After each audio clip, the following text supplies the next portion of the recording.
Well, good morning, and welcome to the Chapel of Christ Triumphant.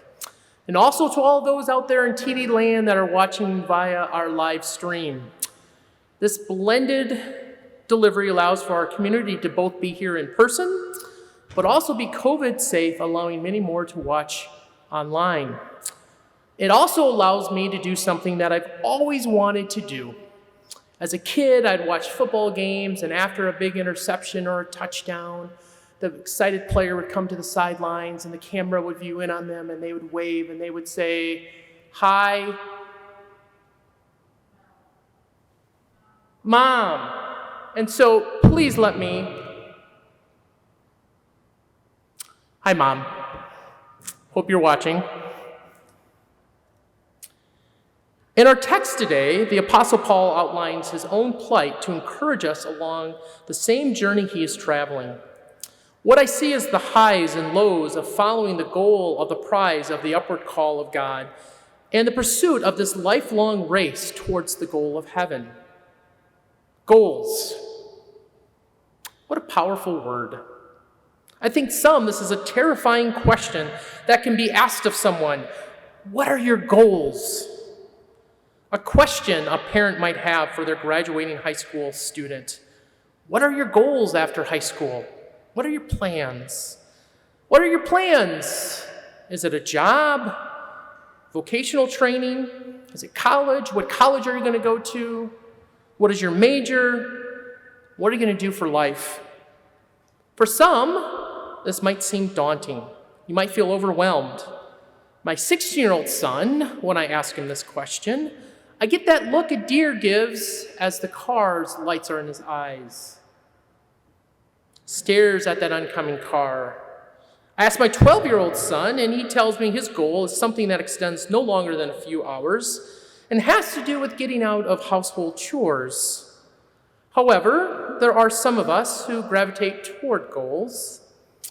I ask my 14-year-old daughter, and she tells me her goals are to take the right classes in high school that will let her into a top-notch college that will prepare her to get into veterinary school so then she can become a vet. She will then, of course, own her own practice that will focus on small animals, but also allow large animals. The practice will also have an extensive dog training school where she will become a master dog trainer. She will live on a farm. She will drive a Ford F-450 and own a Ninja motorcycle. I have zero doubts that she will accomplish this. Now imagine living at my home with this diversity of goals, and imagine the conversations we have around our dinner table. Over the years, like many of you, I've been through countless trainings on setting goals, how to write them, evaluate them, stay accountable to them. Sometime in the midst of this training, you might feel that you are creating goals just to create goals. In one training, when I was an undergrad, we had to, as part of the training, create a goal that we would use this method in terms of writing and following. The hardest part of that entire training was coming up with a goal. I think sometimes, at least for me, I overlook the most important goal that is right in front of me. And in this case, Paul points out the most important goal we should have, and that's to follow our Christ. Many relate to what Paul describes as pressing on to a foot race. But that kind of made me wonder as I was preparing for this message. In the time that Paul was alive, and let's just, for argument's sake, it was somewhere between 5 AD and 64 to 67 AD, were there even races? Was this even a thing? Well, it was. Paul may have been referencing the Greek games.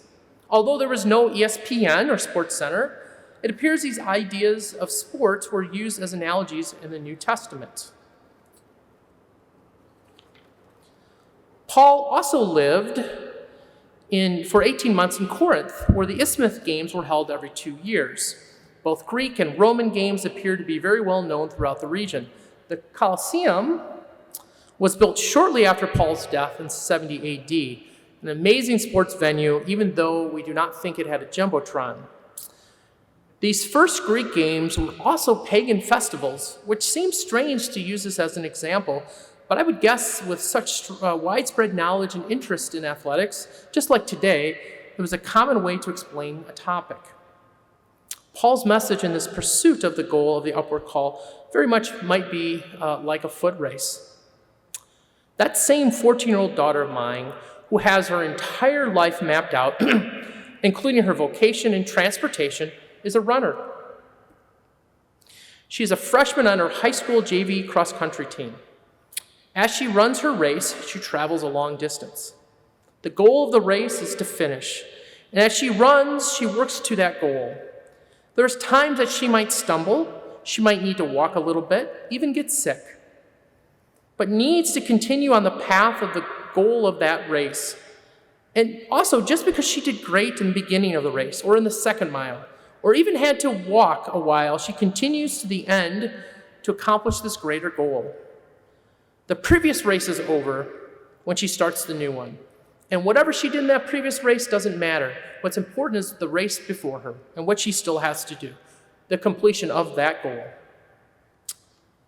One of my quirks, which I have many, is that I tend not to like British movies.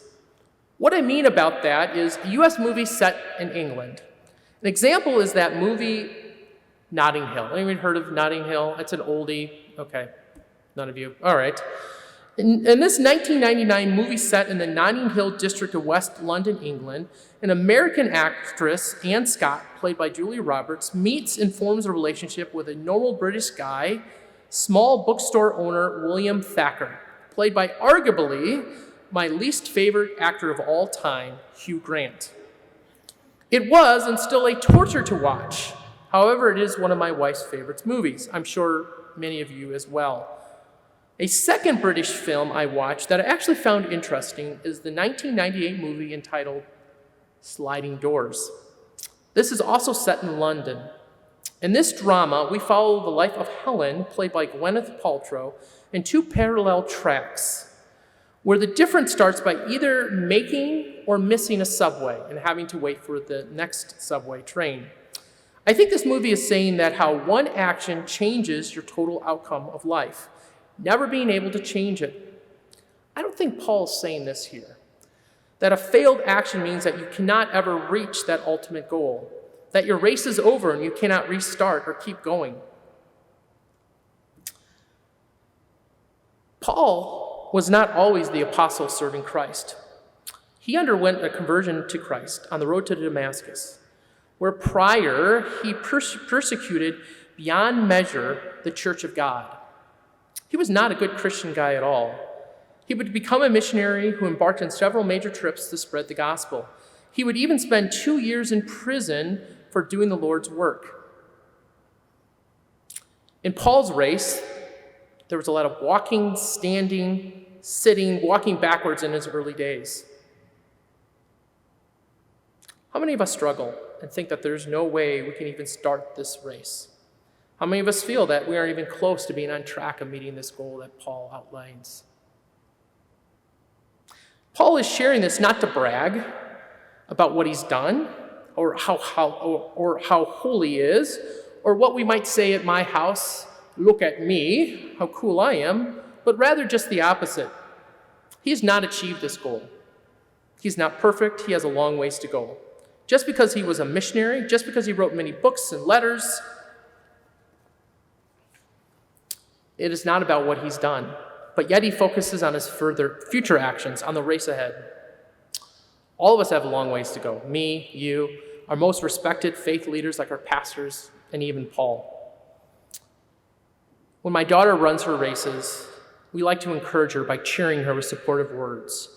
You can do it. You're looking great. You're doing awesome, Hannah. We wear buttons and team color with her on it, buttons with her on it. We wear clothing with the school colors and logos.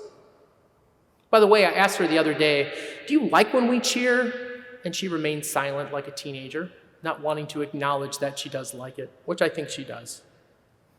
Unlike the goal-setting seminar where we had to try to make up some goal, our goal laid out by Paul is pretty clear, as is the path to achieve it.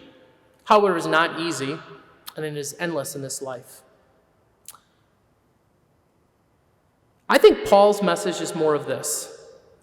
The race to our ultimate goal is not easy. What you did yesterday does not matter. Focus on today.